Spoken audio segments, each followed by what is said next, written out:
ये बयां कर रहे हैं। अब ये आंकड़े जो है अपडेट और रोटेट होते रहेंगे। आप देखिए बीजेपी 10 आते ही दहाई का आंकड़ा पंकज जी 10 पे आगे बीजेपी, टीएमसी 7, बीजेपी 10, टीएमसी 7 और असम में 8 बीजेपी, 2 कांग्रेस, वाह, 6 डीएमके, 4 एआईएडीएमके, टीवी के एक मैं इसलिए बता रहा हूं कि हर कोई बोल रहा था कि पहला नतीजा टीवी के शुरुआत में बहुत बढ़ती हुई दिखेगी, बिल्कुल, लेकिन ये क्या, ये तो रिबन कटते ही सबसे पीछे हो गई। अर्बन सेंटर्स के बारे में बात कर रहे थे कि शहरों में टीवी के का बहुत लहर है। बंगाल के बारे में मैं आपको बता दूं एक बहुत इंपॉर्टेंट बात, जो कि हमारे पास जो सूचना आ रही है, भवानीपुर में शुभेंदु अधिकारी आगे हैं, भवानीपुर, नंदीग्राम, शुभेंदु अधिकारी आगे हैं, बिल्कुल। अग्निमित्रा पॉल वो भी आसनसोल ग्रामीण सीट से वो आगे चल रहे हैं, जिन्होंने अभी बयान दिया थोड़ी देर पहले, सुनामी वाला बयान आया अग्निमित्रा पॉल का और काफी वायरल हो रहा है सोशल मीडिया पे। तो हम 3 राज्यों की फिलहाल रुझानों की तस्वीरें आपकी स्क्रीन पर आपके सामने रख रहे हैं और ये आंकड़े अब बदलते जाएंगे यहां से, चूंकि पंकज जी ने कहा शुरुआती रुझान है, तो सिर्फ आंकड़े नहीं बताएंगे, एक सीट दर सीट का विश्लेषण भी करेंगे, वहां का सूरत हाल ग्राउंड से आपको बताएंगे। पंकज जी क्या कह रहे हैं आप? मैं तो एक शेर दे रहा था, इब्तिदाए इश्क है रोता है क्या, आगे आगे देख होता है क्या। ये तो अभी बहुत शुरुआत है और बहुत कूल काम रहना है।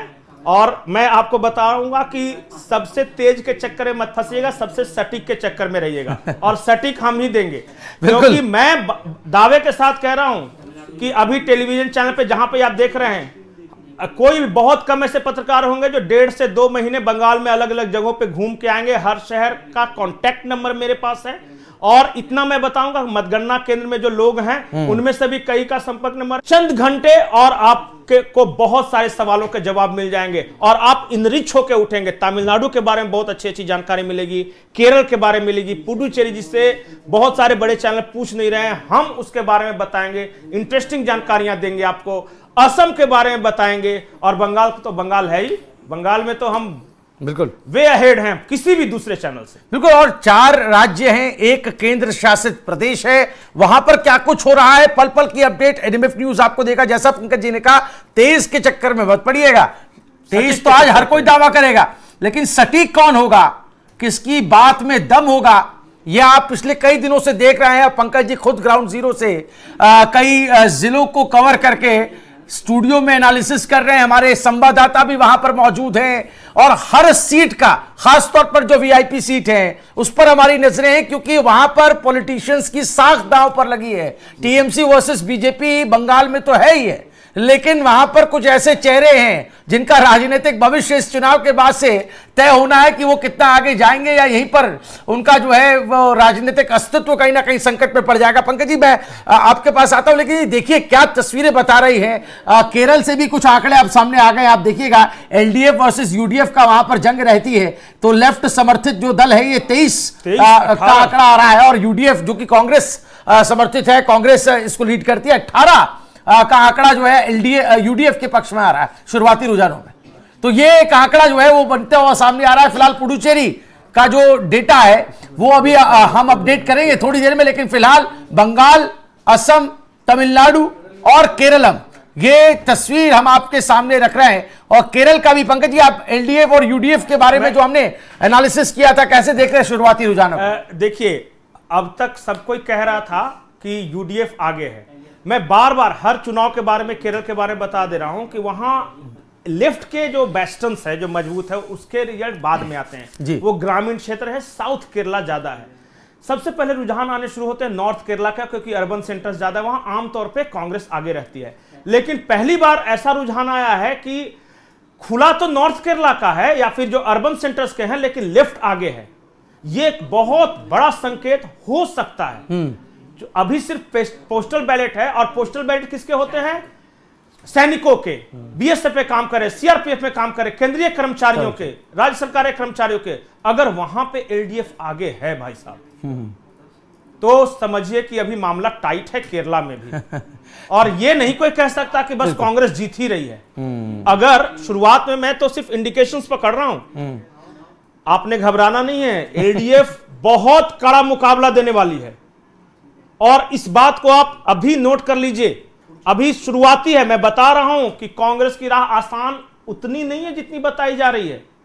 और मैंने आपको शुरू में ही बताया और अब भी बता रहा हूं कि तमिलनाडु में अगर डीएमके को प्रचंड बहुमत नहीं मिली, बहुत प्रचंड बहुमत, तो एनडीए की ही सरकार बनेगी वहां।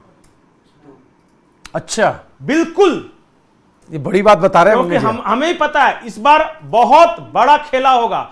और सबसे ज्यादा फिंगर्स क्रॉस्ड मेरा अगर किसी राज्य को लेके है तो बंगाल को लेके। बिल्कुल। और हम यहाँ केरल और पुडुचेरी की बात कर रहे हैं, तमिलनाडु की बात कर रहे हैं, उधर आंकड़े जो है बंगाल के अपडेट हो गए हैं। रुझानों में 14 तक बीजेपी पहुंच गई है और दहाई के करीब टीएमसी भी आ गई है, 9 पर है फिलहाल।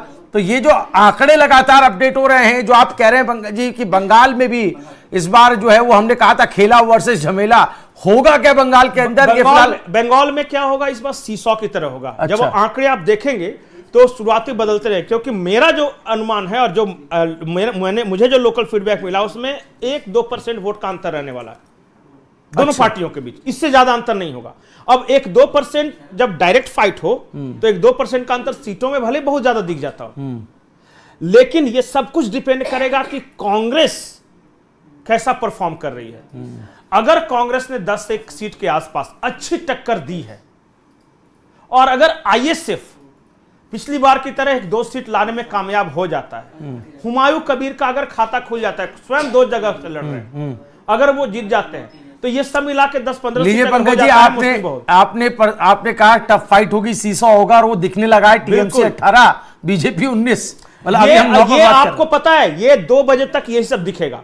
2 बजे के बाद जिसका कार्यकर्ता ज्यादा अलर्ट रहेगा, ज्यादा तत्पर रहेगा, आखिरी मत की गिनती होने तक हिलना नहीं है, क्योंकि बहुत सारी ऐसी सीटें आपको दिखाई देंगी जिसमें 1000, 1500, 500 यहां तक का अंतर दिखाई देगा। तो नजर हटी दुर्घटना घटी वाली बात हो जाएगी। और इसके उलट असम की अगर हम बात करें, यहां पे 17 बीजेपी, 8 कांग्रेस से ये जो रुझान है, यहां पर आपको लगता है ये उलट तस्वीर होगी, यहां पर एक्सट्रीम जाएगा? असम का चुनाव परिणाम 12 बजे के आसपास तक सेटल हो जाएगा। देखिए अभी ये बहुत शुरुआती है, अभी पोस्टल बैलेट की गिनती हो रही होगी। अभी जब तक पोस्टल बैलेट, ईवीएम जब खुलने शुरू हो जाएंगे तब उस वक्त के बाद से धीरे धीरे यहां तक मैं बता रहा हूं कि अगर 5 बजे तक गिनती चल रही है, 17 राउंड की गिनती भवानीपुर में है, अगर आप 16 राउंड तक देख के निकल गए कि 500,000 का इधर आ रहा है और 17वां मिस कर गए तो मिस कर जाएंगे, पता चलेगा कि उलट पुलट हो गया। और ये संभव, यही होना है बंगाल में। आपको बंगाल आपको असली मजा देना शुरू करेगा 2 बजे के बाद से, और तब पता चलेगा, जैसे जैसे रिजल्ट आता रहेगा तब तब गिनती होगी। मैं तो बोल रहा हूं इतना क्लोज फाइट है, इतना क्लोज फाइट है, और सब कुछ आज होगा काउंटिंग सेंटर्स पर। किसका कार्यकर्ता बिल्कुल एकदम तत्पर है, अलर्ट है, कैसे ऑब्जेक्शन करना है उसका एक तरीका है, बिल्कुल कैसे ऑब्जेक्शन करना है, कहां बात रखनी है, खाली हुआ हुआ करने से नहीं होता वहां पे। और इसके लिए बाकायदा बीजेपी ने एक ट्रेनिंग सेशन बुलाया, अपने जितने लोग जो अंदर रहेंगे उनको बताया कि कैसे फॉर्म फिल करना है, कैसे ऑब्जेक्शन करना है, कहां पे उंगली रख देनी है, सब कुछ ये है। और ममता बनर्जी भी अपने कार्यकर्ताओं को वही कर रही है। तो इसलिए मैं बोल रहा हूं कि अब लड़ाई, महाभारत का युद्ध अब 17वें दिन में आ चुका है, और एक दिन और 18वां दिन जो होगा उसके बाद सेकेंड लास्ट डे है। लेकिन आज किसी बड़े महायोद्धा का पतन होगा और कुछ ना कुछ तो आज बड़ा होगा। आज कुछ ना कुछ तो बड़ा होगा, संघर्ष बड़ा भीषण होगा ऐसा लगता है। चूंकि ये रण जो है, मुझे लगता है पंकज जी, ये रण जो है वो बहुत ज्यादा टफ होने वाला है। और इस वक्त सुमित, मेरे संवाददाता बंगाल से,